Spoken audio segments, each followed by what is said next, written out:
හොඳයි පින්වත්නි, කවුරුත් සාදුකාරයක් පවත්වන්න.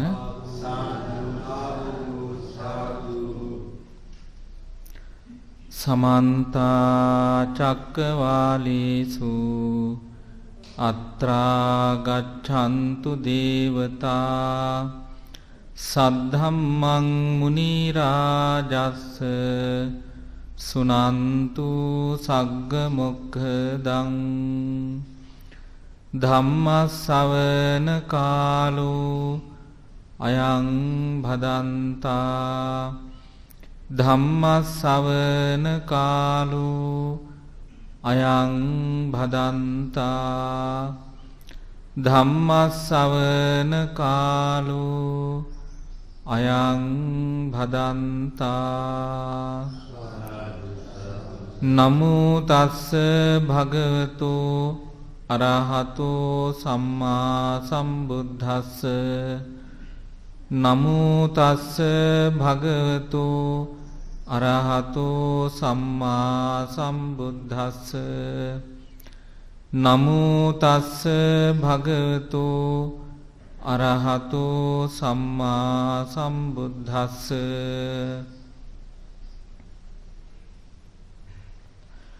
අපරිපක්ඛාය මේඝ්‍ය චේතෝ විමුක්තියා පංච ධම්මා පරිපක්ඛාය සංවත්තන්ති තී.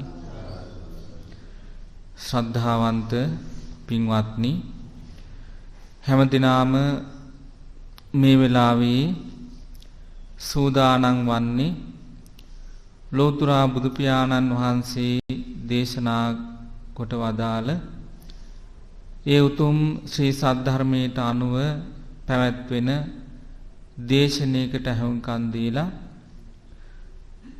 තම තමාගේ ජීවිතවලට තව දුරටත් ඒ ධර්මයේ ආලෝකය ලබාගෙන මෙලොව වශයෙන්ුත් පරලොව වශයෙන්ුත් සුවපත් වීමට සංසාර දුකින් එතර වීමට උපකාර වන උතුම් වටිනා ධර්ම ශ්‍රවණානි සංසමය කුසල සම්භාරයක් රැස් කර ගන්නටයි මේ හැම දිනම සූදානම්ව සිටින්නේ. අද ධර්මදේශනයේ සඳහා අප මාතෘකා කරගත්ත ඒ සූත්‍ර පාඨය මේ අත කලින් අහලා පුරුදු එකක් වෙන්න පුළුවන්. අංගුත්තර නිකායේ පංචක නිපාතේ සඳහන් වන සූත්‍ර දේශනයක්.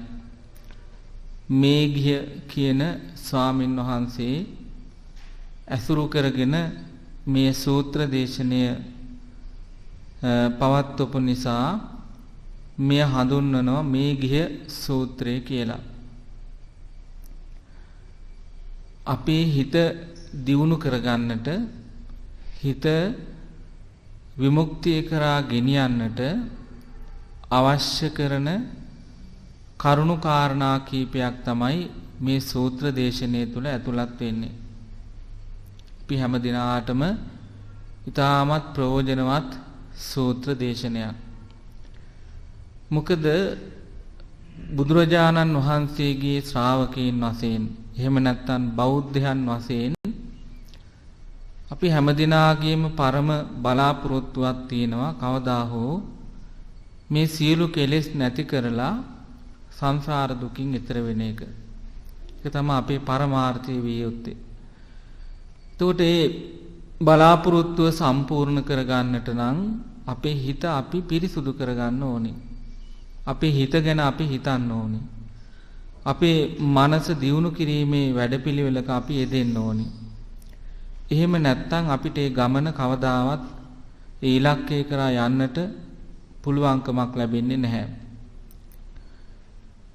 ඉතින් සසර කියන එක පින්වත්නි, මෙහෙම අපි මිනිස්සු වෙලා මේ જાතියේ හිටියට අපි මේ යන සංසාර ගමන ඊටමත් භයානක එකක්, ඒ වගේම අවිනිශ්චිත එකක්, අස්තීර එකක්.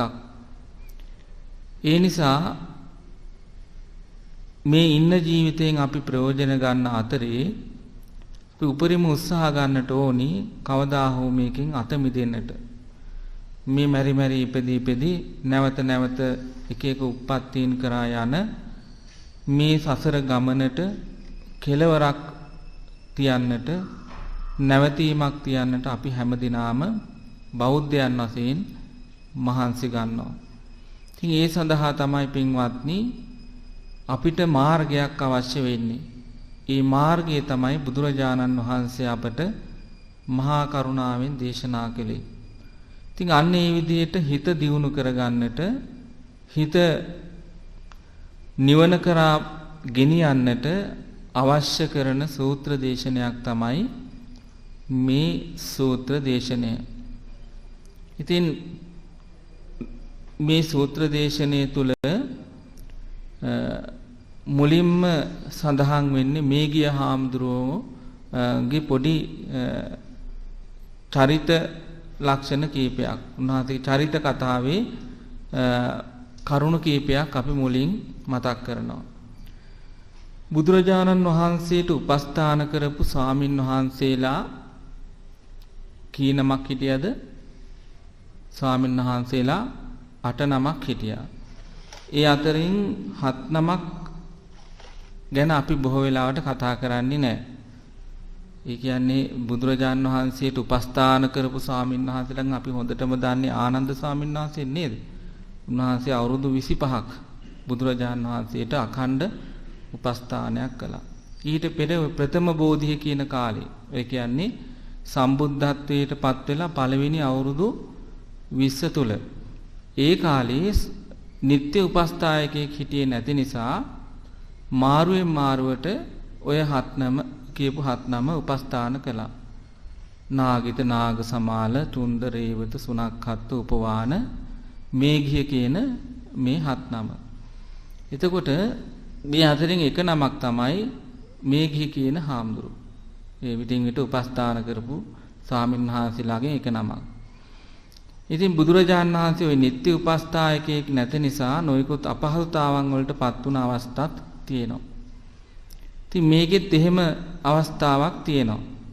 මේ ගිහි හාමුදුරුවෝ බුදුරජාණන් වහන්සේට මේ උපස්ථාන කරන ඒ වාරේ එනකොට බුදුරජාණන් වහන්සේ වාලිකා කියන ප්‍රදේශයක මේ උන්වහන්සේ වැඩ සිටියා.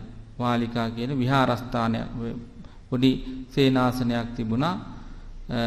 පර්වතයක් අභියස හදලා තිබුණු. ඒ ඇසුරු කරගෙන බුදුරජාණන් වහන්සේ වැඩ වාසය කෙළේ. මේ ගිහි හාමුදුරුවෝ දවසක් බුදුරජාණන් වහන්සේ ළඟට ඇවිල්ලා කියනවා, ස්වාමීනි මම මේ ළඟ ගමක් තියෙනවා ජන්තු කියලා, ඒ ගමට පිණ්ඩපාතය සඳහා වඩිනවා කියලා. හොඳයි මේ ගිය වඩින්න කියලා අවසර දුන්නා. ඊට පස්සේ උන්වහන්සේ පිණ්ඩපාතේ වැඩලා දානි වළඳලා හවස් කාලේ ඒ ළඟ තිබුණා කිමිකාලා කියලා ගම් ඉවුරක්. මේ ගම් ඉවුරේ එහෙට මෙහෙට ඇවිදෙමින් හිටියා. අවට මේ බලමින් උන්වහන්සේ මේ පුරුදු කරන කමඨහනක් තියෙනවා, ඒකත් වඩමින් අර විවේකීව කාලය ගත කරන්න හවස් කාලේ එහෙම යොදාගත්තා. මේ කිමිකාලා කියන ගම් ඉවුරේ. ඒක බොහොම ලස්සන සුන්දර ගම් ඉවුරක්. ඒ ළඟ තිබුණ ඒ ගම් ඉවුර ඇසුරු කරගෙන තිබුණා ලස්සන අඹ උයනක්. මේ අඹ උයනේත් උන්වහන්සේ ඊට මෙහෙට ඇවිද්දා. උන්වහන්සේට හිතුණා මේ අඹ උයන මේ ගම් ඉවුර ඇසුරු කරගෙන පවතින මේ අඹ උයන ඉතාමත් සුන්දරයි. ඉතාමත් සිත් ගන්නාසුලේ විවේක ජනකයි. මේක හොඳයි බණ භාවනා කරන කෙනෙක්, ප්‍රධාන වීරිය වඩන කෙනෙකුට, ආධ්‍යාත්මික දියුණුව හොයාගෙන යන කෙනෙකුට, කෙලෙස් නැති කිරීමට උත්සාහ ගන්න කෙනෙකුට භාවනානුයෝගීව වැඩ වාසය කරන්න හොඳම මේ තැනක් කියලා හිතුවා. දැන් අපිට උනත් එහෙම සමහර තැන් වලට ගිහපුවාම හිතෙනවා හිත දියුණු කරගන්න, මනස හදාගන්න මේ තැන නම් බොහොම හොඳයි කියලා.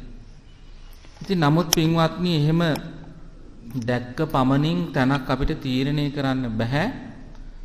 මොකද අපිට සමහර තැන් අපිට එහෙම හිතුණට ගැළපෙන්නේ නැහැ. ඒ ගියාට පස්සේ තමයි ගොඩක් වෙලාවට තේරෙන්නේ.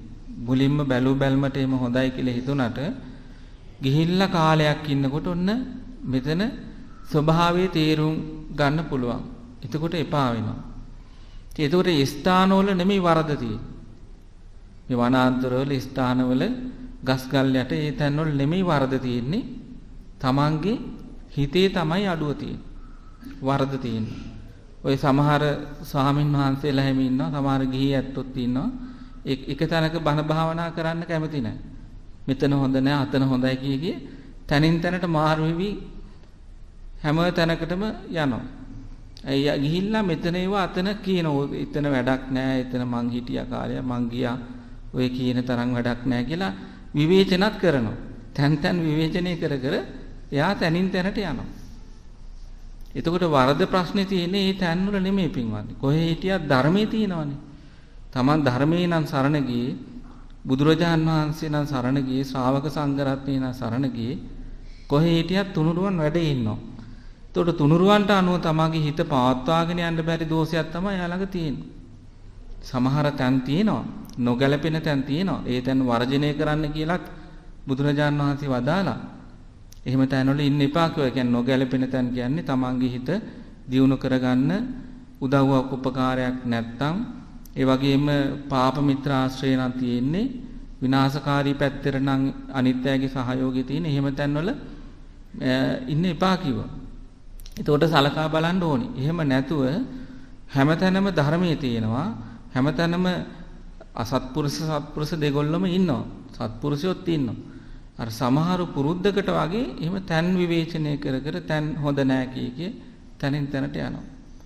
දවසක් බුදුරජාන් වහන්සේ උදේ පාන්දර භික්ෂුන් වහන්සේලාගෙන් අහනවා, මහණෙනි ඊයේ රාත්‍රියේ ඇහුණද හිවලෙක්, මේක නරියෙක් හැම තැනම කෑ ගහ දුවනවා.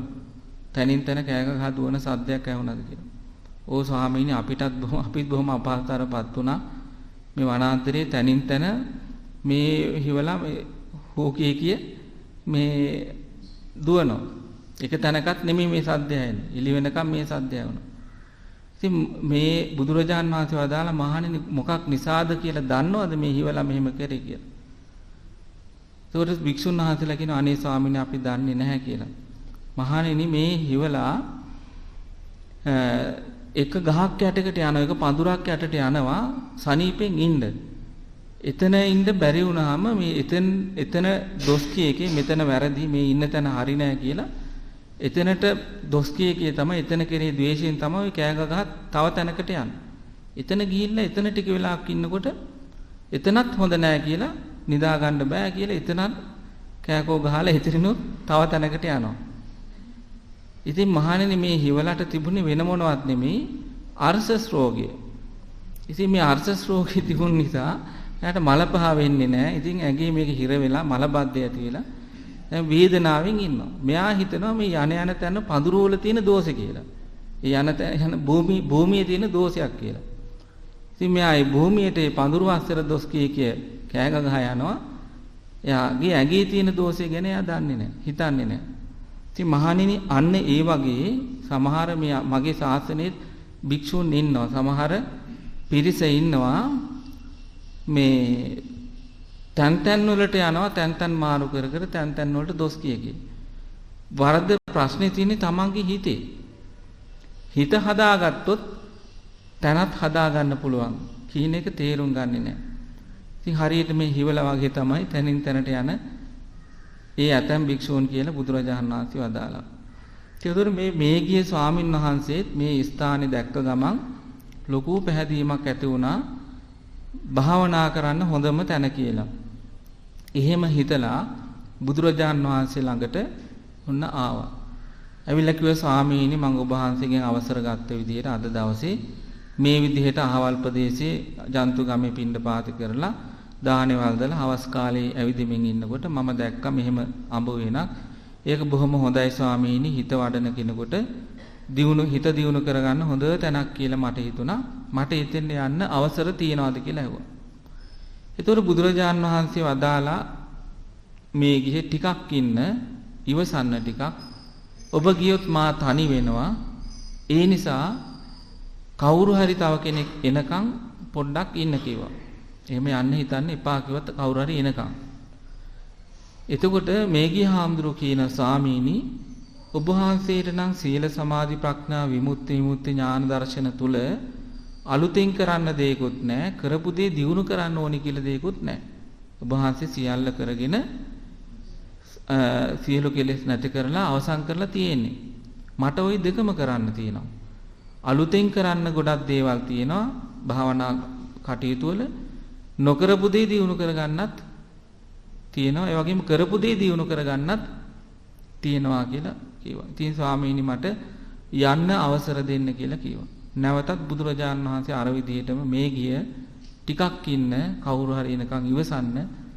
ඔබ ගියොත් මා තනි වෙනවානේ කියලා කිව්වා. ඒ බුදුරජාණන් වහන්සේ මේ තනිකමට බයයි නෙමෙයි කියන්නේ. තනියෙන් ඉන්න බයයි නෙමෙයි. මේ ගිහාම්දුරන්ට මෙතන ගැලපෙන්නේ නැහැ කියන එක උන්වහන්සේ දන්නවා. ඒ නිසා තමයි මේ යන්න එපා කියන්නේ. 3 වතාවක් මහද්දී බුදුරජාණන් වහන්සේ ප්‍රතික්ෂේප කළා. ඊට පස්සේ අහද්දී සාමාන්‍ය බුදුරජාණන් වහන්සේගේ ස්වභාවයක් තියෙනවා 3 වතාවට වඩා යමක් ප්‍රතික්ෂේප කරන්නේ නැහැ. එහෙනම් මේකේ ඔබ එහෙම බලෙන්ම අහනවා නම් මේකේ කවුරු හරි කෙනෙක් මගෙන් ප්‍රධාන වීරිය වඩන්න භාවනා කරන්න යන්න අහනකොට මම කොහොමද ඒක බලෙන් වළක්වන්නේ? ඉතින් මේකේ ඔබට කැමැත්තක් කරගන්න කියලා අවසර දුන්නා. මේකේ හාමුදුරුවෝ සතුටින් පාත්‍ර සිවුරු අරගෙන අර අඹ උද්‍යානයට වැඩියා භාවනා කරන්න. ඒකේ වාසය කරන්න තමයි මේ වැඩි. යම් කිසි කාලයකට හිත දියුණු කරගන්න මේ භාවනා කරන්න හොඳ තැනක් කියලා හිතාගෙන. ඉතින් උන්වහන්සේ මේ අඹ උද්‍යානයේ දැන් ඉන්න ගමන් භාවනාව පටන් ගත්තා. කිසිම හිතේ දියුණුවක් ඇති වෙන්නේ නැහැ. භාවනාව පටන් ගත්ත ගමන්ම උන්වහන්සේගේ හිතට එන්නේ කෙලෙස් හිතවිලි. විතරක කියලා කියන්නේ කාම විතරක, ව්‍යාපාද විතරක, විහිංසා විතරක. මේ වගේ නරක සිතුවිලි තමයි නිතර ඇති වුනේ. එක එක දේවල් මතක් වෙලා අතීත දේවල් අනාගතේ කරන්න හිතන් කලින් හිටපු දේවල්, හිතන් හිටපු දේවල් ඒවා මතක් වෙවි මේ රාගය ඇති වෙනවා, තරහ ඇති වෙනවා, හිංසා සාගත සිතුවිලි ඇති වෙනවා. ඉතින් කොච්චර භාවනා කරන්න හැදුවත් මේ අඹ උද්‍යානය තුළ උන්වහන්සේට හරි ගියේ නැහැ. ඉතින් උන්වහන්සේ උත්සාහ ගත්ත හරි ගියේ නැහැ. එතකොට උන්වහන්සේ කල්පනා කරා මම මෙතෙන්ට ආවේ භාවනා කරලා හිත දියුණු කරගන්න. ශාසනය තුල මම පැවිදි වුණෙත් හිත දියුණු කරලා ආධ්‍යාත්මික දියුණුවක් ඇති කරගන්න. ශ්‍රද්ධාවෙන් මම පැවිදි වුණේ. එහෙම වූ මට මේ කෙලෙස් විතරකත් එක්ක කෙලෙස් ඔස්සේ මගේ හිත පවත්වාගෙන යන්න බෑ. එහෙම ගියොත් මට මහා විනාශයක් වෙන්නේ. බුදුරජාන් වහන්සේත් එපා කියන දේ අහන්න නැතුව මම මෙතෙන්ට ආවා. එතකොට මෙහෙම හිටියොත් මට කවදාවත් දියුණුවක් ලබන්න බෑ. මෙතන මට හරියන්නේ නැහැ කියලා උන්වහන්සේ නැවතත් නැගිටලා උන්වහන්සේ පාත්‍ර සිවුරු අරගෙන බුදුරජාන් වහන්සේ ළඟටම ගියා. එතකොට දැන් තමන් දුකටපත් වෙනකොට අපහසුතාවටපත් වෙනකොට මතක් වුණේ බුදුරජාන් වහන්සේ. උන්වහන්සේ ඇසුරු කරපු එකේ තියෙන වාග්ය. ඉතින් උන්වහන්සේ ළඟ හිටියානේ. මතක් වුණේ ශාස්ත්‍රුන් වහන්සේ මතක් වෙලා එතෙන්ටම ආවා. එතකොට මේ අඹ උද්‍යානය තුළ උන්වහන්සේට හරි ගියේ නැත්තේ ඇයි? කෙලස් උන්වහන්සේගේ සිත නිතරම ආක්‍රමණය කරනවා. ඒකට හේතුවක් තියෙනවා. ඒතර භූමියේ දෝෂයක් නෙමෙයි පින්වත්. එතන තිබුණේ. පෙර ජාතියක උන්වහන්සේ රජකම් කරපු කෙනෙක්. මේක තමයි මෙයාගේ අඹ මේ විනෝද වෙන උද්‍යානය. මේ අඹ උද්‍යානය. ඒ කලින් ජාතියක රජකම් කරනකොට රජවරු විවේකයෙන් නිදහසේ ඉන්න යන්නේ උද්‍යානයටනේ. ඊළ නාටිකාංගනාවෝ සංගීත මේවා කරන කට්ටියම වට කරගෙන විනෝද වෙමින් ඉන්න තැනනේ උද්‍යානය කියන්නේ. ඉතින් ওই උද්‍යානයට ගිහිල්ලා සජ්ජුරෝ කාමයෙන් තමයි ගොඩාක් වෙලාවට ඉන්නේ. පංචකාමයෙන් තමයි සජ්ජුරෝ සන්තරපණය වෙන්නේ. ඉතින් එහෙම ඒ තැන තමයි මේ අඹ උද්‍යානය. ඒකයි අර හිත ගියේ පෙර පුරුද්දට. ඉතින් දැන් ඔහොම ඉන්නකොට කවුරු හරි මේ රාජපුරුෂයෙක් ඇවිල්ලා කියන ස්වාමීනි අහවල් ප්‍රදේශයේ ඔබ වහන්සේට විරුද්ධව කැරල්ලක් ඇති කරනවා. හොරෙක් අල්ලගත්තා. මොකක් හරි එහෙම දෙයක් කියනකොට ද්වේෂය ඇති වෙනවා. ඊට පස්සේ දැන් මේ කාමයෙන් සන්තරපණය වෙමින් ඉන්න රජුරවන්ට එහෙම දෙයක් කියපු ගමන් මොකද්ද වෙන්නේ? ඉක්මනින් කිපෙනවා. දැන් අපිට උනත් එහෙමනේ සාමාන්‍ය අපි හිතමු මොකක් හරි හොඳ දෙයක අපි කැමති ප්‍රියමනාප දෙයකට හිත යොමු කරන් ඉන්නකොට කවුරු හරි ඇවිල්ලා අතින් ඇනලා හරි මොනවා හරි කරනකොට පොඩ්ඩක් කේන් තියෙන ගතියක් තියෙනවනේ. අපි මොන ප්‍රියමනාප දෙයකට හිත යොමු කරගෙන ඉන්න නිසා. ඒ වගේ රජ්ජුරුවොත් දැන් මේ පංචකාමයෙන් සන්තරපණය වෙමින් ඉන්නකොට අර වගේ දෙයක් කියව ගමන් ඉක්මනින් කෝපය ඇති වෙනවා. මේ උද්‍යානය තුරදී. එක පාර රජ්ජුරුවන්ට එන්නේ හිස ගසලා දාන්න, අතපය කපලා දාන්න. ඒ වගේ දැඩි තීන්දුව තමයි මේ රජ්ජුරුවෝ දෙන්නේ. අර ඇවිලින් දැඩි මේ විදිහට නීතිය ක්‍රියාත්මක කරනවා. රජ්ජුරුවන්ට ඒ කාලේ බලය එහෙම තිබුණානේ. ඉතින් අන්න ඒ නිසා රජුරන්ට කාමයේ, ද්වේෂයේ, විහිංසාසහගත සිතුවිලි වගේ දේවල් වැඩි වැඩියෙන් ඇති වෙන තැනක් තමයි මේ උද්‍යානය. ඒ පෙර පුරුද්ද තමයි මුන්වහන්සේට ඉස්මතු වෙලා ආවේ. ඒකයි වනාන්තරේ හරි ගියේ නැත්තේ. ඉතින් බුදුරජාන් වහන්සේ ඔක දකිනවා. එකපාරට මේ විස්තර කිව්වට හරියන්නේ නැහනේ. තුන් වතාවක් එපා කියන දේ අහන්නේ නැත්තේ ශ්‍රද්ධාවේ තියෙන දෝෂයක් හින්දානේ. ලෝතුරා බුදු කෙනෙක් එක සැරයක් එපා කිව්වත් ඇතිනේ ශ්‍රද්ධාව තියෙන හරියට පිටලා තිබුණා නේද? එතකොට දැන් මුන්වහන්සේ වනාන්තරයට ගිහිල්ලා බණ භාවනා කරනකොට අපහසුතාවටපත් උනානේ. අන්න එතකොට බුදුරජාන් වහන්සේ මතක් වුණා. අඩු වෙලා තිබුණු ශ්‍රද්ධාව ඔන්න ඇති වුණා. දුක්ඛ උපනිසා ශ්‍රද්ධා කියලා කියන දුක උපනිශ්‍රේ වෙනවා ඇතැමෙකුට ශ්‍රද්ධාව ඇති වෙන්නේ. සමහර මිනිසුන්ට කරදරයක් විපතක් වුණාම පන්සල මතක් වෙනවා, බෝධිය මතක් වෙනවා නේද? මේ රුවන්වැලි මහා සෑය මතක් වෙනවා, සීමා බෝධිය මතක් වෙනවා. ඒ එතෙන්ට ගිහින් වන්දනා කරගන්න ඕනේ කියලා.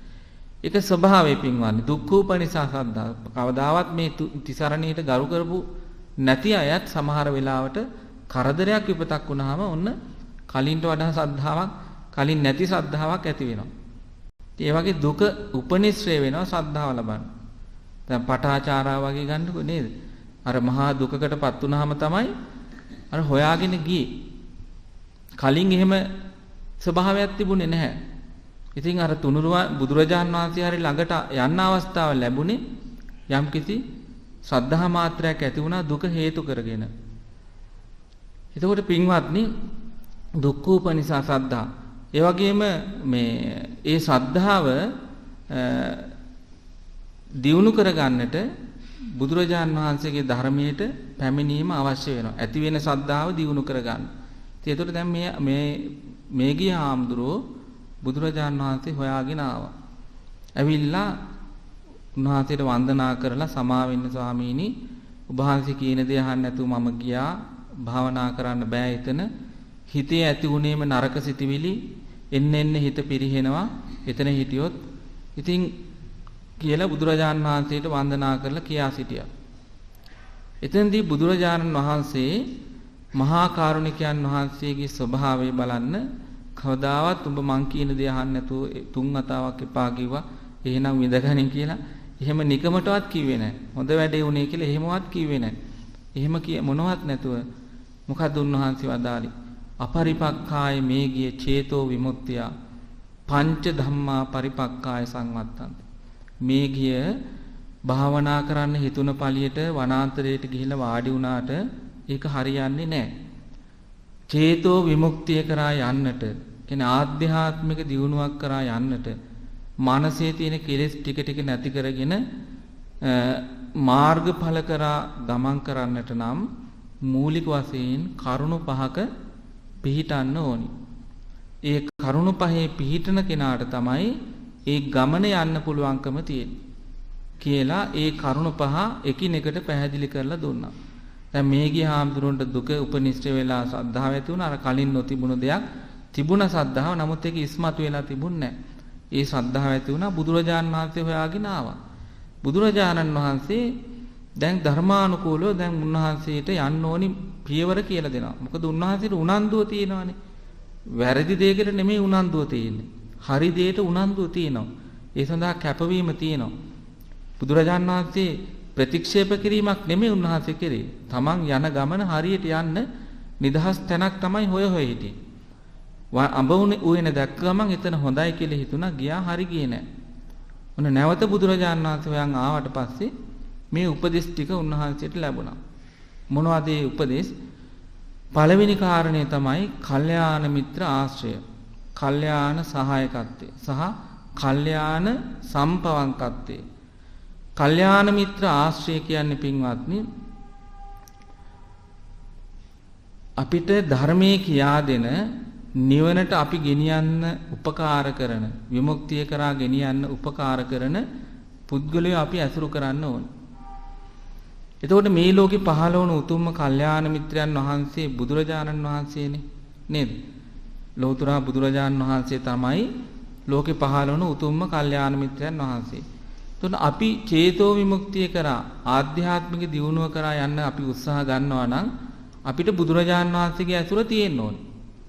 දැන් උන්වහන්සේට එදා ළඟින්ම ඇසුරු කරන්නත් ලැබුණා. ඒ වෙලාවේ සද්ධාව විතරයි මදු වෙලා තිබුණේ. දැන් අපිට ජීවමාන බුදුරජාණන් වහන්සේ ඇසුරු කරන්න නැහැ. ඊළඟට ලෝකේ පවතින උතුම්ම කල්යාණ මිත්‍රයා කවුද? බුදුරජාණන් වහන්සේගේ සද්ධර්මයේ. මොකද බුදුරජාණන් වහන්සේ පිරිනුවන් පෑවට සද්ධර්මයේ උන්වහන්සේගේ ගුරුවරයා තාම වැඩ ඉන්නවා. එතකොට අපි දැන් තෝරගන්න ඕනේ කවුද? සද්ධර්මයේ. බුදුරජාණන් වහන්සේගේ ඒ උතුම් සද්ධර්මයේ තමයි අපේ උතුම්ම කල්යාණ මිත්‍රයා. ඒ කියන්නේ අපි බුදුරජාණන් වහන්සේ තමයි ඇසුරු කරන්නේ. සද්ධර්මයේ ඇසුරු කිරීම තුළින්. එතකොට ඊළඟට කල්යාණ මිත්‍රයෝ කවුද? ශ්‍රාවක පිරිස.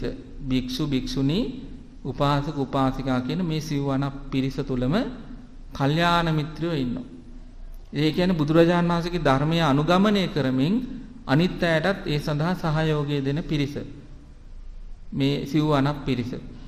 එතකොට මෙන්න මේ කල්යාණ මිත්‍රයන් පින්වත්නි අපි ඇසුරු කරන්න ඕනි. මිත්‍රයෝ ඕනි තරම් ඉන්න පුළුවන් අපිට.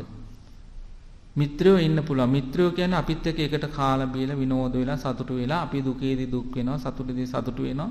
එහෙම මිත්‍රයෝ ඉන්නවා. හැබැයි කල්යාණ මිත්‍රයෝ බොහොම අඩුයි. කල්යාණ මිත්‍රයෝ අතිශයින් දුර්ලභයි පින්වත්. තමන් ධර්ම මාර්ගයේ තුල ගමන් කරමින් අනිත් තමන්ගේ සගයත් ධර්මයට යොමු කරන කෙනා, ධර්මයෙන් එයා පෝෂණය කරන කෙනා, අධර්මයෙන් ගලව ගන්න කෙනා තමයි නියම කල්යාණ මිත්‍රයා. එයා ඒ කල්යාණ මිත්‍ර ආශ්‍රය තුලින් තමයි පින්වත්නි අපට නිවන කරා යන්නට පුළුවන්කම තියෙන්නේ. ඒකනේ අර ආනන්ද හාමුදුරුවෝ මේ ශාසනයෙන් භාගයක්ම කල්යාණ මිත්‍රයා නිසා පවතිනවා කියන අදහසේ ඉන්නකොට බුදුරජාණන් වහන්සේ වදාළේ මාහේවං අවච ආනන්ද. ආනන්ද එහෙම කියන්න එපා. ආනන්ද එහෙම කියන්න එපා. මේ ශාසනයෙන් භාගයක් නෙමේ මුළු මහත් බුද්ධ ශාසනයෙම පවතින්නේ කල්යාණ මිත්‍රයා මත. එතකොට දැන් පැහැදිලි වෙනවා බුදුරජාණන් වහන්සේ තමයි උතුම්ම කල්යාණ මිත්‍රයා. උන්වහන්සේ ඇසුරු කිරීම තමයි සද්ධර්මයේ ඇසුරු කිරීම කියලා කියන්නේ. උන්වහන්සේගේ ශ්‍රාවක පිරිස ඇසුරු කිරීම තමයි ඒ නියම කල්යාණ මිත්‍රාශ්‍රය ලබා ගැනීම කියලා කියන්නේ. ඒකට බුද්ධ ධම්ම සංඝ කියන මේ තුනුරුවන් තුලින්ම පින්වත්නි අපිට කල්යාණ මිත්‍රාශ්‍රය ලබා ගන්න පුළුවන්කම තියෙනවා. එක තැනක බුදුරජාණන් වහන්සේ වදාලා සූර්යයා උදා වෙන්න පෙර අරුණ උදා වෙනවා. ඒ අරුණ උදා වෙනකොට අපි අනිවාර්යෙන් දන්නවා තව ටික වෙලාවකින් සූර්යයා උදා වෙනවා කියලා. සූර්යයා උදා වීමට පෙර නිමිත්තක් තමයි අරුණ උදා වීම. ඒ වගේ උන්වහන්සේ වදාලා මහණෙනි යම්කිසි කෙනෙක් කල්යාණ මිත්‍ර ආශ්‍රය තුල ඉන්නවා නම් එයාට හිතා ගන්න කීවා මම ආර්ය මාර්ගය තුල ආර්ය අෂ්ටාංගික මාර්ගය තුල කියන්නේ නිවන් මාර්ගය තුල ඉන්න කෙනෙක් කියන එක තමන් හිතා ගන්න කිව්වා. දැන් මේක තමන්ට තමන් ගැන හිතා ගන්න පුළුවන් අවස්ථාවක් නේද?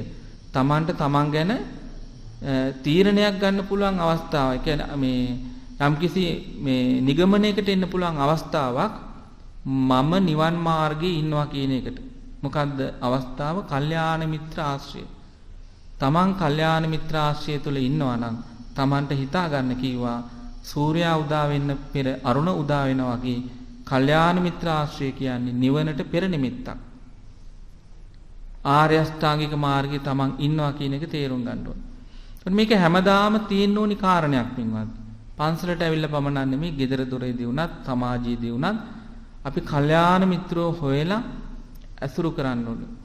කල්යාණ මිත්‍රයාගේ ස්වභාවය තමයි පින්වත්නි පන්සලකට යමු, බණ ටිකක් අහමු, භාවනාවකට සම්බන්ධ වෙමු, පින්කමක් කරමු කියලා අහනකොට බණ ටිකක් කවුරු හරි කියනකොට එයාගේ හද ඇතුළෙන්ම එනවා කැමැත්තක්.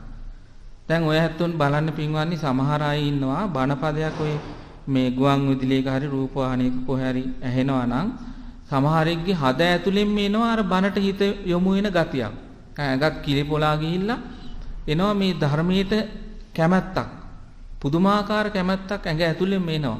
බණ පදයක් ටිකක් විස්තර සහිතව ඇහෙනකොට පොඩි දෙයක් ඇහෙනකොට උනත් එනවා. සමහරෙකුට එපා වෙනවා. තිත්ත වෙනවා. වහලා දානවා, නිකන් අමතක කරලා දානවා. එක්කෝ ඒක මග ඇරලා යනවා. කොහොම හරි ගැලවෙන්න. සමහර අය ඉන්නවා පින්වන්නේ. දැන් අපි උනත් සමහරෙක් එක්ක බණ ටිකක් කතා කරන්න නිකන් කතා කරගෙන ඉන්නකොට ජීවිතයේ මෙන්න මේකයි ස්වභාවය, ලෝකයේ ස්වභාවය මේකයි. මේකයි ඇත්ත කියන්නේ කියලා පොඩි බණපද ටිකක් කියාගෙන ඉනකොට ඔන්න ආයේ වෙන පැත්තකට හිමීට හැරෙන්න බලනවා. ඒකල එහා බලනවා අපිව මඟ හරලා යන්න. එතන අපි දැනගන්නවා මෙයා හරියන්නේ කියලා අතහැරලා දානවා. ඉතින් පුළුවන් කෙනෙක් නම් ඉතින් උත්සාහයෙන් ගොඩ ගන්න බලනවා. බැරි කෙනෙක් නම් ඉතින් මේ එන්න මේක දිගින් දිගට කරනවා නම් එයාගේ තියෙන ධර්මයේ තියෙන අකමැත්ත. ධම්මකාමෝ භවං හෝති ධම්මදෙස්සී පරාභවෝ. පිරිහෙන කෙනාගේ ස්වභාවය තමයි ධර්මයේ තියෙන අකමැත්ත. ධර්මයට ද්වේෂ කිරීම. දියුණු වෙන කෙනාගේ ස්වභාවය තමයි ධර්මයේ තියෙන කැමැත්ත. ධම්මකාමෝ භවං හෝති. ධර්මයේ තියෙන කැමැත්ත. එයා ධර්මයේ අහන්න, ධර්මයේ ඇසුරු කරන්න, ධර්මයේ සාකච්ඡා කරන්න, ධර්මානුකූල වෙන්න බොහොම කැමැති. අන්න කල්යාණ මිත්‍ර ආශ්‍රයයට කැමැති කෙනා. කල්යාණ මිත්‍ර ආශ්‍රය, කල්යාණ සහායකත්වය.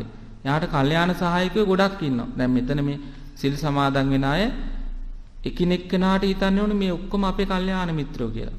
නේද? එතකොට එකිනෙක කෙනා පිළිබඳ ගැටුම් ඇති වෙන්නේ නැහැ, ඊර්ෂ්‍යාව ඇති වෙන්නේ නැහැ. එක එක්කෙනාගේ අඩුපාඩු දැක්කට අපි ඒව විවේචනය කරගෙන අපිට වැඩක් නැහැ ඒවා. ඒ එක එක්කෙනාගේ අඩුපාඩු හැම කෙනා ළඟම තියෙනවා. ඒකට මේ වගේ තැනකට එන්නේ අපි කල්යාණ මිත්‍ර ආශ්‍රය ලබා ගන්න. එතන ඇවිල්ලත් අඩුපාඩු අපි දකිනවා නම් ඒවා කතා කරගෙන ඉන්නවා නම් ඒවා ගිහින් විවේචනය කරනවා නම් තැනින් තැන. එතකොට අපි ඇවිල්ලා තියෙන දේ හරියට අපි කරගෙන නැහැ. ඒකට අපි මෙතන ඔක්කොම හිතන්නේ විහාරස්ථානයට එනවා, නිතර සම්බන්ධ වෙනවා, අපි නිතර පින්කම් වලට එකතු වෙනවා, අපි ඔක්කොම එකතු වෙන්නේ එකම අරමුණක් ඇතුව, එකම බුදුරජාණන් වහන්සේගේ ශ්‍රාවක පිරිසක් වශයෙන් අපි එකතු වෙන්නේ, අපි ඔක්කොම කල්යාණ මිත්‍රයෝ කියලා හිතන්න ඕනේ. ඒක කවුරු හරි තමන්ගේ අඩුවක් පෙන්වලා දෙනකොට අනේ ගොඩක් හොඳයි මට මේ කියලා දුන්නේ කියලා. කාගේ හරි අඩුවක් දැක්කනම් ඒක විවේචනය කරන එක නෙමෙයි, පුද්ගලිකව ගිහිල්ලා හිමීට කියන්න පුළුවන් එයාට. ඒක මේක මෙහෙම දෙයක් දැක්කම මම හොය පුළුවන් නම් ඒක හදා ගන්න කියලා එහෙම කියන්න පුළුවන්. එතකොට අනිත් අයත් තමන්ගේ අඩුවක් දැක්කම එහෙම කියලා දෙනවා.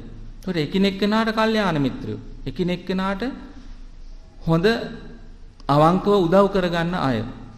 එතකොට ඔක්කොම එක ගමනක් යනවා පින්වත්. එතකොට අර ඔක්කොම එකතු වෙලා සමගියෙන් ගුණධම් දියුණු කරනකොට එතන ලොකු බලයක් ගොඩ නැගෙනවා. ඒක එකිනෙක කෙනාගේ සිත් වලට හොඳට දැනෙන්න ගන්නවා කාලයක් යනකොට. ඒකයි පුණ්‍ය භූමිය වල තියෙන විශේෂත්වය පින්වත්නි. පුණ්‍ය භූමිය වලට යනකොට ඔක්කොම පින් සිතිවිලිත් එක්ක එකතු වෙනවානේ. එතනදී කල්යාණ මිත්‍රයෝ රාශියක එකතුවක් වෙනවා. එතන අර වැරදි දේවල් හොය හොයන අයට නම් තනක් නැති වෙනවා.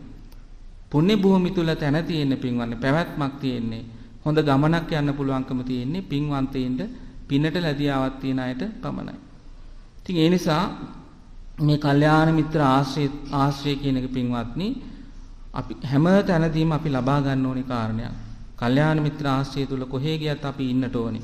කවුරු හරි කෙනෙක් ධර්මයට බුද්ධ ධම්ම සංඝ කියන තුනුරුවන්ට ගරහනවා නම්, තුනුරුවන්ට විරුද්ධව කටයුතු කරනවා නම් අපි ඊබඳු අය අසුරු කරන්න හොඳ නැහැ.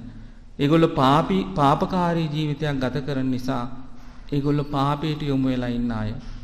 ඒගොල්ලන්ට දේශ කරන්න අවශ්‍යත් නැහැ. වෛර කරන්න අවශ්‍යත් නැහැ. ඒගොල්ලන්ට බුදුරජාණන් වහන්සේ වදාළේ මෛත්‍රී කරන්න කියලා. මෛත්‍රී කරමින් ඒගොල්ලෝ ඇසුරු නොකර ඉන්නවා. අන්න ඒ විදිහට පින්වත්නි පාප මිත්‍ර ආශ්‍රයෙන් වළකින්නට ඕනි. කල්යාණ මිත්‍ර ආශ්‍රය තුල ඉන්න ඕනි. ඒතකොට කල්යාණ මිත්‍ර ආශ්‍රය නොමේරු හිතක් තියෙන කෙනාට හිත දියුණු කර ගැනීමට, හිත මේරීම සඳහා උපකාර වෙනවා ඒ කල්යාණ මිත්‍ර ආශ්‍රය. ඒ කියන්නේ බුදුරජාණන් වහන්සේ ඇසුරු කරනවා කියන්නේ, සද්ධර්මයේ ඇසුරු කරනවා කියන්නේ, ශාවක සංඝරත්නය ඇසුරු කරනවා කියන්නේ තමන්ගේ හිත එන්න මෝරනවා. කුසලයේ පැත්තෙන් වර්ධනය වෙනවා. ඉතින් ඒක තමයි පින්වත්නි චේතෝ විමුක්තිය කරා යන්නට උපකාර වෙන පළවෙනි කාරණය. දෙවෙනි කාරණය තමයි පිරිසුදු සීලයක් ඇති බව.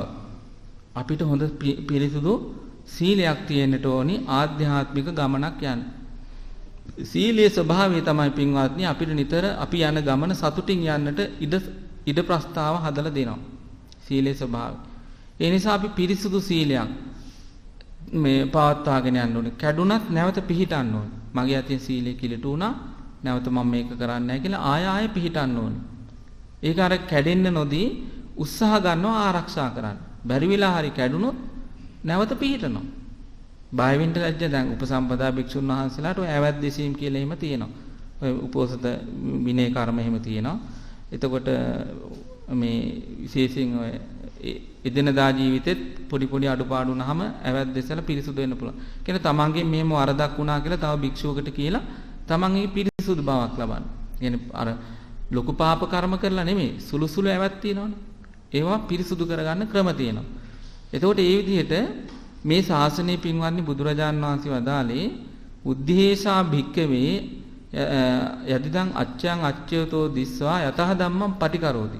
මහණෙනි මේ ශාසනය තුල යම් කිසි කෙනෙක් තමන්ගේ වරදක් වශයෙන් දැකලා ඒක හදාගන්න උත්සාහ ගන්නවා නම් ඒක මේ ශාසනය තුල දියුණුවට හේතු වෙන කාරණයක් කියව. පිරිහීමට හේතු වෙන කාරණයක් නෙමෙයි. අපේ වරද අපි තේරුම් අරගෙන ඒක හදාගන්න ගන්න උත්සාහය අපේ දියුණුවට හේතු වෙන කාරණයක්. ඒ නිසා අපි නිතර බලන්න ඕනේ. මේ අපි ওই සමහර ස්වාමීන් වහන්සේලාගේ මම දැකලා තියෙනවා කුටියේ ලියලා තියෙනවා වරදක් ඇතොත් කියා දෙන්න මම සූදානම් හදාගන්න කියලා. ඒ වගේ පුංචි පුංචි වැකි කවුරු හරි වරදක් මගේ දැක්කොත් කියලා දෙන්න ඒක මං හදාගන්න සූදානම් කියලා කියනවා. බොහෝ විට පින්වත්නි අපේ ස්වභාවය තමයි අර තමන්ගේ ඇහි තියෙන පොල් පරාලි පේන්නේ අනුන්ගේ ඇහි තියෙන පොල් කෙන්ද පේනවා වගේ. ඒකනේ ස්වභාවය නේද? තමන්ගේ අඩුපාඩු තමන්ට පේන්නේ අනුන්ගේ අඩුපාඩු හොඳට පේන සුළු දේ උනක්. ඒක තමයි ස්වභාවය. ඒ නිසා අනුන් අපේ වැරදි පෙන්වලා දෙනවා නම් ඒක බොහොම හොඳයි. ඔය රාහුල පුංචි හාමුදුරුවෝ උදේට වැලි අවුරක් උඩට දාලා මේ වැලි අවුරේ ඇටතරමට මට අද දින අවවාද අනුශාසනා ලැබේවා කියලා ප්‍රාර්ථනා කරනවා. මේ ලෞතර බුදුරජාන් වහන්සේගේ ගිහි කාලේ එකම පුත්‍රයා. බලන්න කොච්චර නිහතමානීද කියලා නේද? අර වැලි අවුර උඩ දාලා මේ වැලි කැට ගානේ මට අවවාද අනුශාසනා ලැබේවා. අවවාද අනුශාසන ඒ තරම් වටිනවා පින්වත්නි අපිට. කවුරු හරි හොඳ දෙයක් කියලා දෙනකොට හොඳට ඒක ඇහුම්කන් දෙන්න. හොඳට මෙයා මොකද්ද මට කියන්නේ මගේ ළඟේ වරද තියෙනවද කියලා බලලා තමන් හදාගන්න උත්සාහ ගන්න. තමන් ළඟ නැති වරදක් නම් අරයට දොස් කියලාත් වැඩක් නැහැ. ආයාට ඒක වැරදීමක් වෙන්නේ නැති. මට එහෙම කිව්වට මේ මම ඒක බලන්නම් විසඳ ගන්න කියලා අරයට එක ගැටෙන්න යන්නත් හොඳ නැහැ. තීරුමක් නැහැනේ. ගැටුණා කියලා වැඩක් නැහැ. එයා වරද්දලා තීරුම් අරන් තියෙන තමන් ගැන. පුළුවන් නම් කියලා දෙන්න මම මගේ ළඟ ඒ වරද නැහැ කියලා. ඒ විදිහට මේ කරුණ සහිතව කියලා දෙනවා. එහෙම මිසක් පින්වත්නි ගැටෙන්න ගියොත් එහෙම එන්නේ එතන ඇති වෙන ප්‍රශ්න තව තව වැඩි වෙනවා. අර ගින්නට තව තවත් දර වගේ දේවල් දැම්මා වගේ. ඉතින් ඒ නිසා පිරිසුදු සීලයක් අපි ආරක්ෂා කරන්න ඕනේ. ඒ පිරිසුදු සීලය පවත්වාගෙන යන්න අනිත් අය වැරදි පෙන්වලා දෙන එක බොහොම හොඳයි. අඩුපාඩු හදාගන්න. එතකොට පිරිසුදු සීලය කියනකොට පිරිසුදු සීලයක් කොහොමද අපි ආරක්ෂා කරන්නේ? පුංචි වරදෙත් අපි බය දකින්න ඕනේ. ඒක කරණීයමෙති සූත්‍රයේ මෙහෙමනේ තියෙන්නේ නච කුද්දං සමාචරේ කිංචීන විඤ්ඤෝ පරේ උපවාදේයෝ. ඥානවන්තයෝ අපිට දොස් කියන පුංචි උනත් නච කුද්දං සමාචරේ. පුංචි උනත් වරදක් නොකර ඉන්න ඕනේ. ඥානවන්තයෝ දොස් කියන බුද්ධ ආදී උත්තමයෝ සත්පුරුෂයෝ වැරදි කියලා කියන දොස් කියන පුංචි උනත් සුළු උනත් අකුසලයක් කරන්න එපා කියෝ. ඒතොර අනුමත්තේසු වජ්ජේසු බය දස්සාවි කියන්නේ ඒකයි. පුංචි වරදෙත් බය දකින්න. එහෙම තමයි සිල්වත් වෙන්න කියේ. එහෙම සීලය ආරක්ෂා කරන්න උත්සාහ ගන්නවා. වැරදි සීලය කැඩුනොත් නැවත පිහිටන්න උත්සාහ ගන්නවා. ඒ උත්සාහ ගැනීම කියන්නේ කුසලයක්. කැඩෙන එක ස්වභාවයක්. කෙලෙස් නිසා කැඩෙන්න පුළුවන්. නමුත් නැවත නැවත උත්සාහ ගන්න. පිරිසුදු සීලය එහෙම ඇති කරගත්තාම පින්වත්නි දැන් ඕනේ දෙයක් එහෙමයි මුලදී ටිකක් අමාරුයි. සිල්වත්ව ඉන්නකොට මුලදී බොහොම අමාරුයි. උත්සාහ ගන්නකොට ටික ටික කාලයක් උත්සාහ ගත්තාම හරියනවා. ඕනේ දෙයක් එහෙමනේ. අපි මුලින්ම බයිසිකලයක් අරගෙන එකපාරට පැදගෙන යන්නේ නැහනේ. වැටි වැටි හීරි හීරි දඟල කොහොම හරි පැදගෙන යනවා පස්සේ හොඳට. පුංචි කාලේ අපි දන ගගා බඩ ගගා ඇවිද්දා යමක් අල්ලගෙන නැගිට්ටා දැන් හොඳට ඇවිදිනවා. එදා අපි බෑ කියලා අතහැරෙන්න තාම ඇවිද ගන්න බෑ.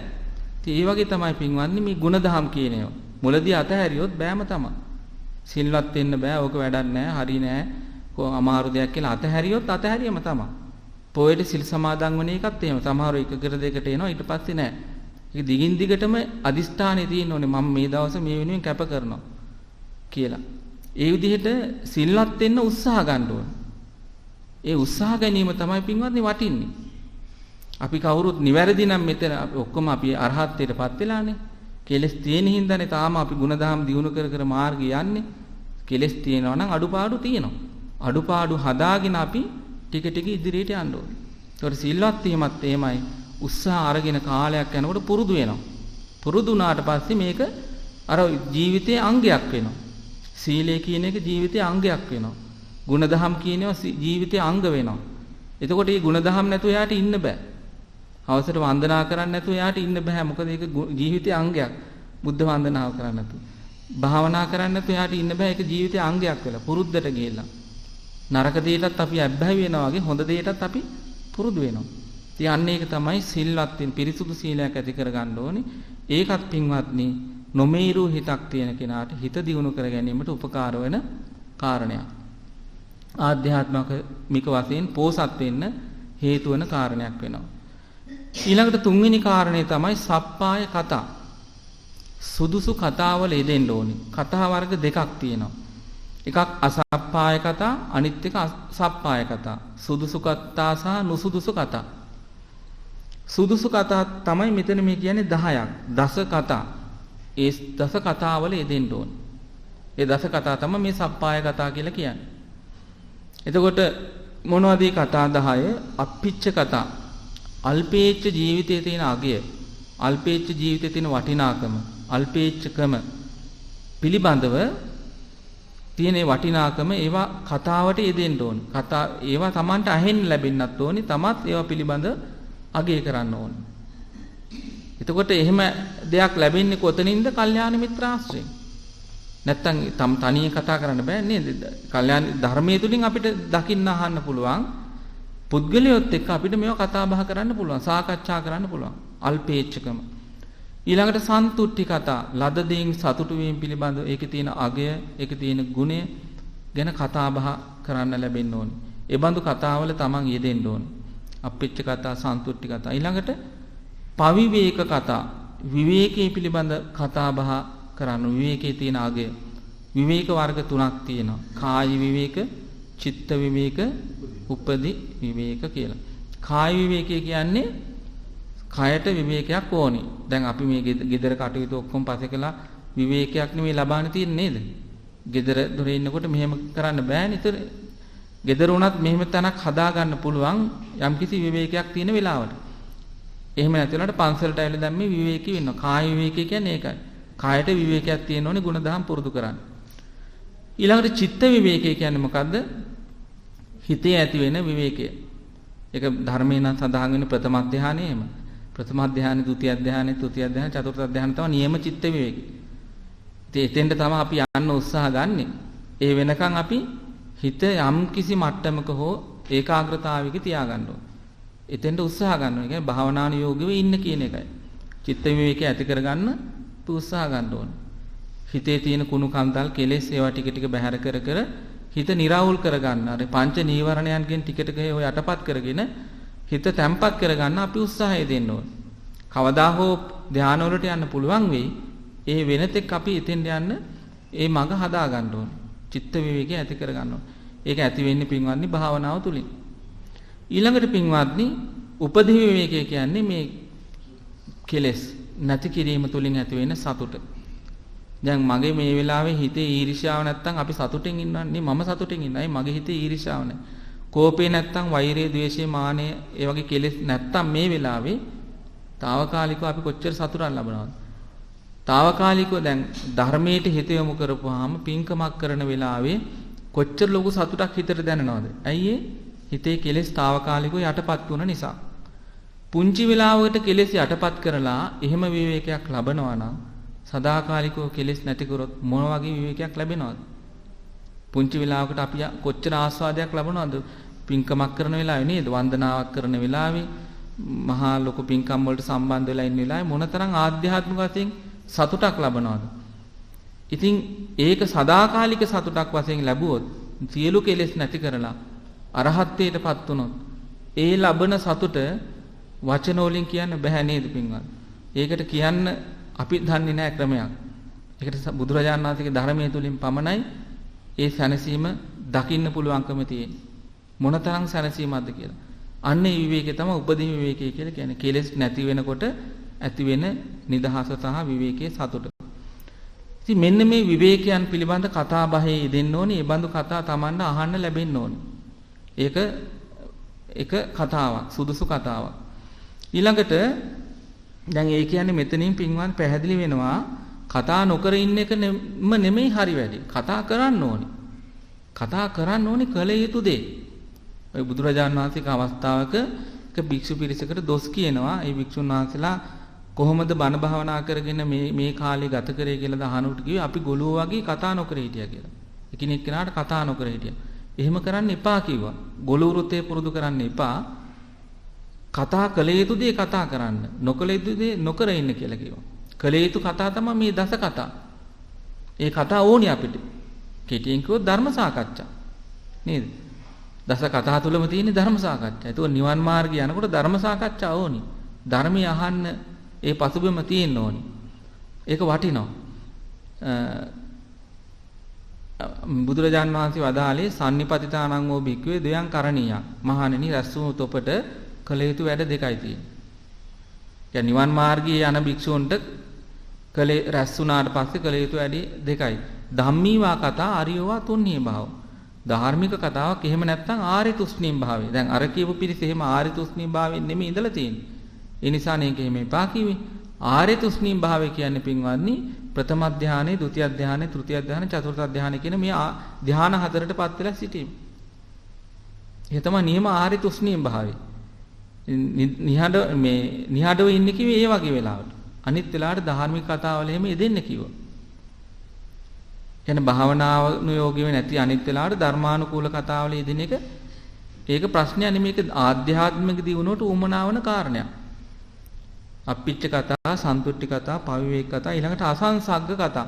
අසංසග්ග කතා කියලා කියන්නේ හුදකලාව, බණ භාවනා කිරීම පිළිබඳව ඒ වගේ තියෙන අගය පිළිබඳ කතා බහ කිරීම. ඒවා අහන්න ලැබීම. පිරිසත් එක්ක නිතර ඇලිලා ගැලිලා ඉන්න එකේ ආදීනව සහ එහෙම නැතුව හුදකලාව තමන්ගේ ආධ්‍යාත්මික දියුණුව ගැන බලමින් කටයුතු කරන එකේ තියෙන වටිනාකම. අන්න ඒවා පිළිබඳ අහන්න කියන්න ලැබෙන්න ඕනි. ඊළඟට විරිය ආරම්භ කතා. ආරම්භ කරපු වීරිය අපි ටික ටික උත්සාහ ගමු. අපි අතාරින්න ඕනද නැහැ කවදාවත් කියලා අන්න ඒ බඳු කතා අපිට අහන්න ලැබෙන්න ඕනේ. මොන දේ වුණත් මේ බාධාවත් අපි මේ ගමන යමු කියලා. එහෙම වීරිය පිළිබඳ කතා අහන්න ලැබෙන්න ඕනේ. විරිය ආරම්භ කතා. ඊළඟට සීල කතා, සීලේ පිළිබඳ කතාව, සමාධි කතා, පඤ්ඤා කතා, ප්‍රඥාව, විමුක්ති ඥාන දර්ශන. එතකොට එතන කතා පහක් තියෙනවා. සීල, සමාධි, පඤ්ඤා, විමුක්ති ඥාන දර්ශන. එතකොට අප්පුච්ච කතා, සන්තුට්ටි කතා, පවිවේක කතා, අසංසග්ග කතා, විරිය ආරම්භ කතා. ඔය පහයි සීල, සමාධි, ප්‍රඥා, විමුක්ති ඥාන දර්ශන. ඔන්න ඔය කතා 10ට කියනවා දස කතා කියලා. සුදුසු කතා. ඒ බඳු කතාවල යෙදෙන්න ඕනේ. ඒ බඳු කතා අහන්න පරිසරයක් තියෙන්න ඕනේ. කියන්නේ බණ එහෙම අහන එක ගොඩාක් වටිනවා පින්වත්නි. ගුවන් විදුලි රූපවාහිනී හරි බණ පොතක් කියවෙන එක හරි ඊටාම වටිනා කාරණයක්. නිකන් ඉන්නවට වඩා නිකන් කෙලෙස් එක්ක ඉන්නවට වඩා ධර්මයක් අහන එක, ඊට හිත යොමු කරන එක ටික වෙලාවකට හරි ඊටාමත් වටිනවා. හැම වෙලෙම භාවනා කරගෙනම ඉන්න බෑනේ. පුළුවන් නම් හොඳයි. එහෙම නැති හැම වෙලාවෙකම ධර්මයට හිත යොමු වෙන එක ඊටාමත් වටිනවා. ඉතින් මේ දස කතා කියන්නේ එහෙමයි. මේ දස කතා Tamanට අවශ්‍යයි විමුක්තිය සඳහා. ආධ්‍යාත්මික දියුණුව සඳහා. ඒ තුන්වෙනි එක. ඊළඟට හතරවෙනි එක තමයි පටන් ගත්ත ආරම්භ කරපු වීරිය. වීරියක් ඇති බව. නොමේරු හිතක් තියෙන කෙනාට හිත මේරීම සඳහා උපකාර වෙනවා. මෙතන මේ කියන්නේ සතර සම්‍යක් ප්‍රධාන වීරිය. උපන්න අකුසල් දුරු කරන්න, නූපන්න අකුසල් නූපදවා ඉන්න, ඒ වගේම නොකරපු කුසල් කරන්නට, කරපු කුසල් දියුණු කරගන්න. ගන්න උත්සාහය. මෙන්න මේ සතර සම්‍යක් ප්‍රධාන වීරිය. මේක අවශ්‍ය වෙනවා. දැඩි වීරියක් අවශ්‍ය වෙනවා. නිච්ඡන් දල්හ පරක්කමෝ. නිතරම දැඩි වීරියකින් සහ පරාක්‍රමයකින් යුක්තව කටයුතු. පරාක්‍රමය කියන්නේ පින්වත්නි දැන් අපි හොඳ ගමනක් යනකොට බාධක එනවා. ඒ බාධකට ශක්තිමත්ව මූණ දෙමින් ඒ බාධක හමුවේ නොසැලී ඉදිරියට යන ගතියට තමයි පරාක්‍රමය කියලා කියන්නේ. වීරිය ඕනි, වීරිය පරාක්‍රමයක් බවට අපිපත් කරගන්නත් ඕනි. සමහරු වීරිය අතහරිනවා පරාක්‍රමී නැති හින්දා. බාධා එනකොට අතහරින වැඩක් නැහැ, සිල් රැකලා ප්‍රතිඵලයක් නැහැ. මේ කොච්චර කරත් අපි තමයි දොස් කියන්නේ කට්ටිය. හොඳට හිටියට වැඩ නැහැ, මිනිස්සු බනින්නේ හොඳට ඉන්න කෙනා. කියලා අන්න ඒ වගේ අතහරින ස්වභාවයක් තියෙනවා. ඒ මොකද අර අභියෝග වලට යාට ශක්තිමත්ව මුහුණ දෙන්න බෑ. ඒ පරාක්‍රමේ නැති හින්දා. ඒකට මේ දැඩි වීරිය සහ පරාක්‍රමය ඕනේ වෙනවා. අන්න ඒ බඳු මේ දෙයක් තියෙන්න ඕනේ. මේ වීරිය තියෙන්න ඕනේ ආධ්‍යාත්මික ගමනක් යන කෙනාට. ආධ්‍යාත්මික දියුණුව සඳහා. ලපටි නොමේරු හිතක් තියෙන කෙනාට හිත දියුණු කර ගැනීම සඳහා පටන් ගත්ත ආරම්භ කරපු වීරිය. ඊළඟට දැන් මේ ඇත්තොත් දන්න කාරණාත් එක්ක එකතු කරලා ගලපලා බලන්න. ඔක්කොම විස්තර කරන්න කාලෙ මදිනේ. වීරිය කියනකොට මොකද්ද කියන කලින් ඕන තරම් ওই කරුණු අහලා කියවෙලා ඇති. ඒවත් එක ගලපලා අර යෝනිසෝ විචිනේ ධම්මං තත්ත විචක්ඛනෝ කියලා කියනවනේ. ඒ තැන විචක්ෂණ බුද්ධියෙන් ධර්මයේ සොයන්න කියනවනේ. කියන දේෙන් පමණක් නෙමෙයි. සමහර අය ඉන්නවා එක වචනය යහන්නේ ඒක 10 ගුණයකින් වැඩි කරලා තේරුම් ගන්නවා.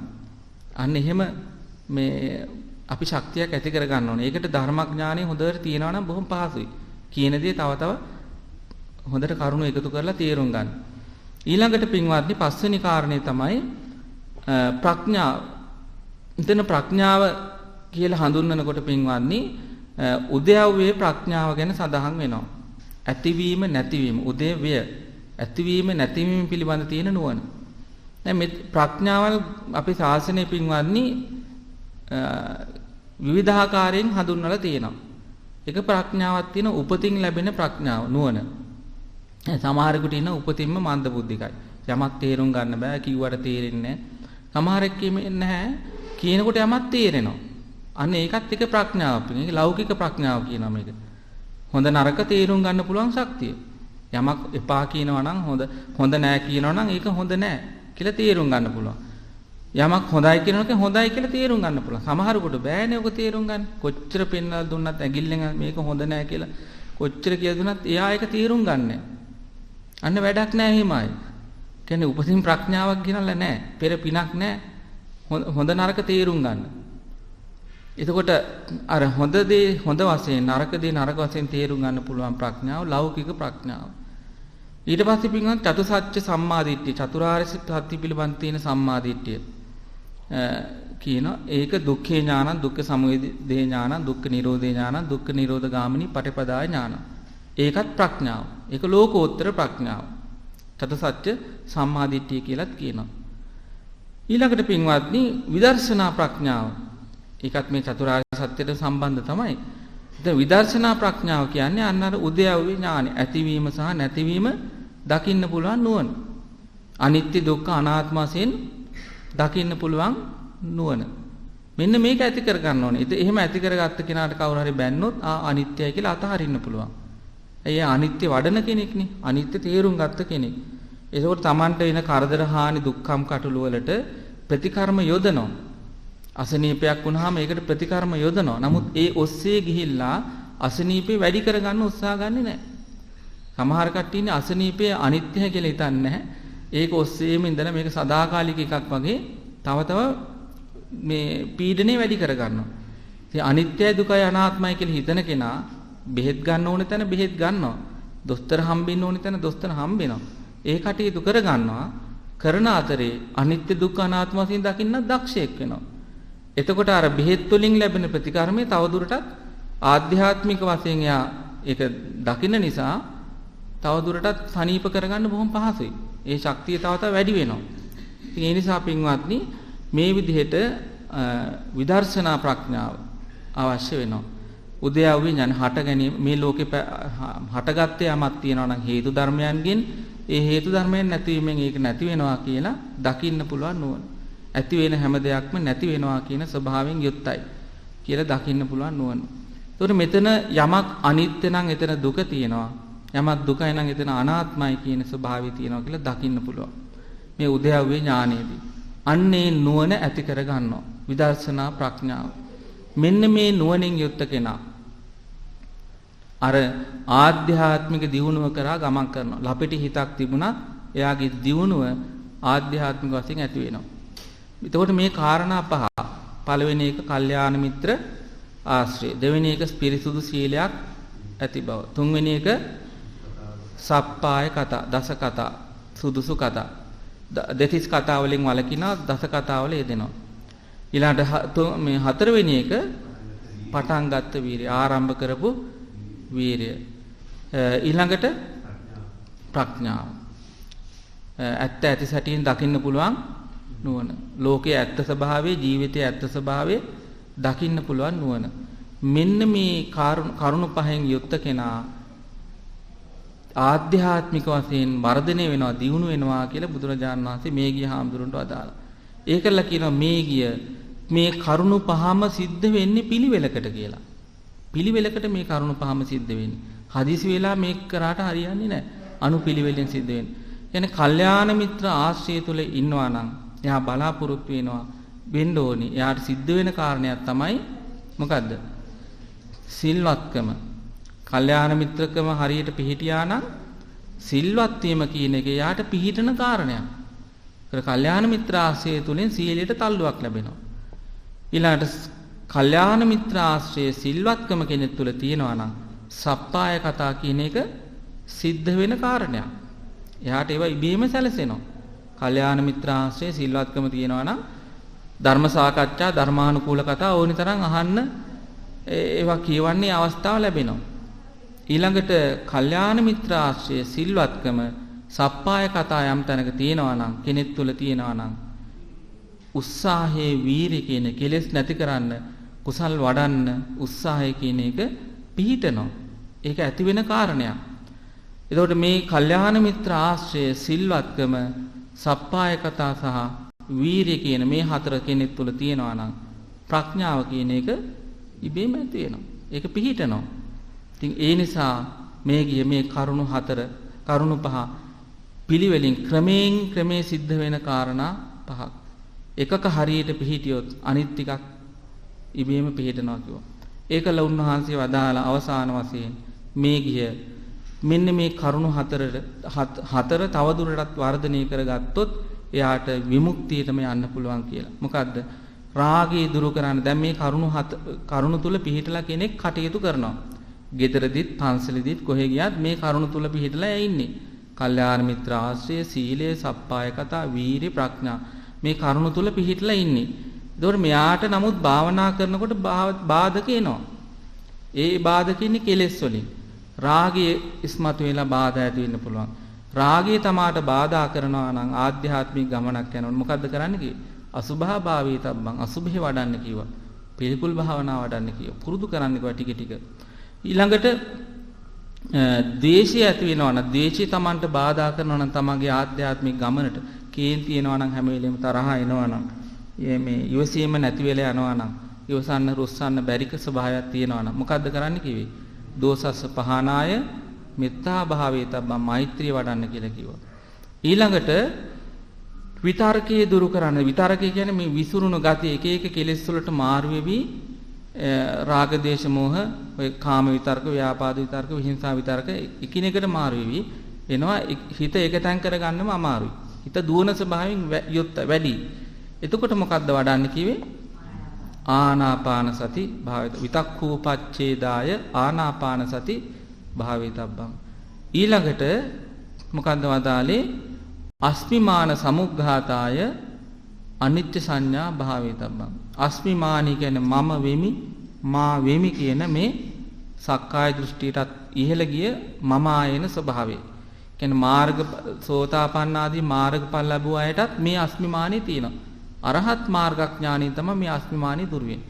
අන්නේ අස්මිමානී දුරු කරගැනීම, මම වෙමි, මා වෙමි කියන මේ දැඩි හැඟීම දුරු කරන්න අනිත්‍ය සංඥාව වඩන්න කිව්වා. ඒක අනිත්‍යයි කියන එක මෙනෙහි කරන්න ඕනේ. ඒක හදවතින්ම අභ්‍යන්තරයෙන්ම දකිමින් වඩන්න ඕනේ. අන්නේම අනිත්‍ය සංඥාව වඩන කෙනාට මේ ගිය අනාත්ම සංඥාව පහළ වෙනවා. අනාත්ම සංඥාව පහළ වීමෙන් සියලු දුක් නැති කරලා සදාකාලික විමුක්තිය, නිර්වාණය සාක්ෂාත් කරගන්න පුළුවන් කියන එක වදාළා. එතකොට නිවන කරාම යන වැඩපිළිවෙල බුදුරජාණන් වහන්සේ මුල ඉඳලම මේ ගිය හාමුදුරුවෝ බොහොම කෙටියෙන් පහදලා දුන්නා. මේ ගිය හාමුදුරුවොත් මේ ක්‍රමය ඉගෙන ගත්තා. ඊට අනුව කටයුතු කළා. උන්වහන්සේ වැඩි කාලයක් ගියේ නැහැ. මාර්ගඵලලාභී උත්තමයෙක් බවට පත් වුණා. ඉතින් ඒ නිසා පින්වත්නි අපි හැමදිනාමත් බලාපොරොත්තු වෙන මාර්ගය ඒ නිවන් මාර්ගය සම්පූර්ණ කරගන්නට අවශ්‍ය කරන ක්‍රියා ප්‍රතිපටිපාටිය තමයි බුදුරජාණන් වහන්සේ මහා කරුණාවෙන් එදා මේ ගිය හාමුදුරන්ට කියා දුන්නේ. ඒ උන්වහන්සේ එදා දේශනා කරපු ධර්මයේ ඒ විදිහටම අද පවතින අපේ වාසනාවකට. නමුත් එදා ඒ දේශනා කරපු දේ හුලඟ ගියා නම් එතනින් ඒක ඉවරයි. නමුත් රහතන් වහන්සේලා උන්වහන්සේලා තාමත් පරිශ්‍රමයකින් යුක්තව ආරක්ෂා කරලා අපිට ඉතුරු කරලා තිනවා. ඒ උතුම් බුද්ධ වචනේ. නේද? එදා ඒ කතාව අද අපි කොහොමද දන්නේ?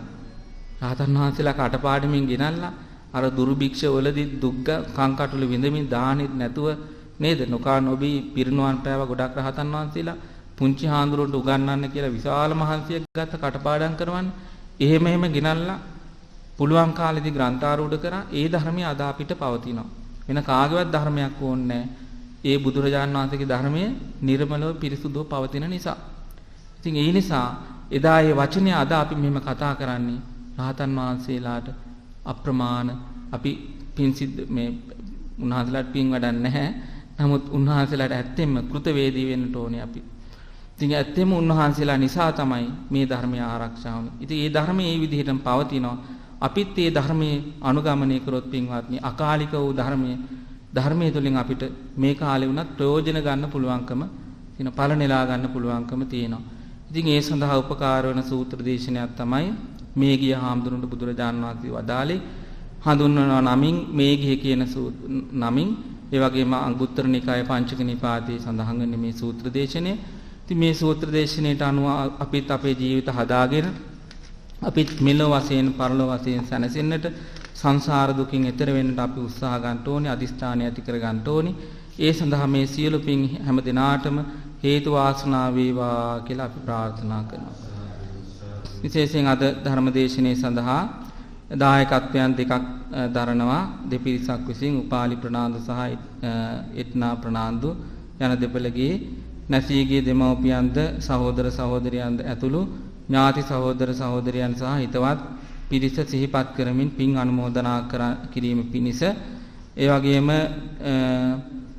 දේශකයන් වහන්සේ ඇතුළු පැමිණි සිටි සියලු දෙනාටම මේ උතුම් සියලු පින් අනුමෝදන් කරන්න සසර දුකින් අත මිදෙන්නට හේතු වේවා කියන අදහසින් උපාලි ප්‍රනාන්දු සාහිත්‍යා ප්‍රනාන්දු යන දෙපළ ප්‍රධාන ඒ ඇත්තෝ මේ උතුම් අවස්ථාවට මේ ධර්ම දේශනාව සඳහා දායකත්වයන් දරනවා. ඒ වගේම රෝගාතුරව සිටින 91 වී ඇති නන්දාවති වනිකසිංහ මාතාවට සෙත් ප්‍රාර්ථනා කරන්න ආශිර්වාද කරන්න බලාපොරොත්තු වෙනවා. මිය පරලෝකීය රඹුක්වැල්ල පියාණන් වගේම මෑණියන් වහන්සේ ඇලෙක්සැන්ඩර් පෙරේරා පියාණන් වහන්සේ ලීලානි සහෝදරිය ඒ වගේම ඩොන් රිචඩ් මාමා ඒ වගේම ඇග්නස් පෙරේරා ඒ නන්දා ඒ වගේම ගුඩ්වින් මහප්පා ඇතුළු පවුලේ සියලු ඥාති හිත මිත්‍රාදීන්ට සහ මේ පින්කමට සම්බන්ධ වුණ හැම දිනාගේම නමින් මියගිය සියලු දිනාටම උතුම් චතුරාර්ය සත්‍ය ධර්මය අවබෝධ වේවා කියන අදහසින් පුණ්‍ය ආනුමෝදනා කරන්න බලාපොරොත්තු වෙනවා. ඒ වගේම අප මේ පින්තුන් මේ ධර්ම මාර්ගයට යොමු කරන සියලුම පින්වත් ස්වාමින් වහන්සේලාටත් උතුම් චතුරාර්ය සත්‍ය ධර්මය අවබෝධ වේවා කියලා මේ ප්‍රාර්ථනා කරනවා. ඒ වගේම පින්වත් ඒ හැම දිනාටම ලයින් රමුක්වැල්ල උපුලි රමුක්වැල්ල යන දෙපළ ප්‍රධාන ඒ හැම දිනම බලාපොරොත්තු වෙනවා මේ සම්බන්ධ වුණ හැම දිනාටම ඥාති හිත මිත්‍රාදීන් ආදී හැම දිනාටම උතුම් ධර්මාවබෝධයේ පිණසම මේ සියලු පින් හේතු වාසනා වේවා කියලා. ඉතින් මේ කියන අරමුණු අදහස් මූලික වශයෙන් තබාගෙනයි මේ අතු මේ උතුම් ධර්මදේශනයේ සඳහා දායකත්වය දරුවේ. ඉතින් හැම දිනාගේ මේ සම්‍යක් බලාපොරොත්තු ප්‍රාර්ථනාවන් ඒ ආකාරයෙන් ඉෂ්ට සිද්ධ වේවා. මේ පරලෝසපත් අප හැම දිනාගේ මේ සියලු ඥාති හිතයිෂීන් ඒ නම් සඳහන් කළ නොකල හැම ඥාති හිතයිෂීන් පින් බලාපොරොත්තුෙන් ඇතනම් මේ පින් අනුමෝදන් වෙත්වා සුවපත් වෙත්වා දුකින් අත මිදෙත්වා කියලා සාදු කියලා පින් අප හැම දිනාටමත් මේ උතුම් පුණ්‍ය ධර්මය මෙලවත් පරලොවත් වාසනාවන්ත කරගෙන සසර දුකින් මිදෙන්න නිවන් සුවයෙන් සැනසෙන්න ධර්මාවබෝධයෙන් සැනසෙන්න මේ විහාරස්ථානයේ නායක ස්වාමීන් වහන්සේ ප්‍රධාන සීල ස්වාමීන් වහන්සේලාටත් දායක පින්වතුන් ඇතුළු මේ හැම දිනාටමත් හේතු වාසනා වේවා කියලා සාදු කියලා ප්‍රාර්ථනා කරගන්න. ආකාසට්ඨා ච බුම්මට්ඨා දේවා නාග මහිද්దికා පුඤ්ඤන්තං අනුමෝදිත්වා චිරන් රක්ඛන්තු ශාසනං. ආකාසට්ඨා ච බුම්මට්ඨා දේවා නාග මහිද්దికා පුඤ්ඤන්තං අනුමෝදිත්වා චිරන් රක්ඛන්තු දේශනං. ආකාසට්ඨා ච බුම්මට්ඨා දේවා නාග මහිද්దికා පුඤ්ඤන්තං අනුමෝදිත්වා චිරන් රක්ඛන්තු ත්වං සදා. ධර්මාශ්‍රවණානිසංසයෙන් හැම දිනාටම ධර්මාභෝධීම ලැබේවා.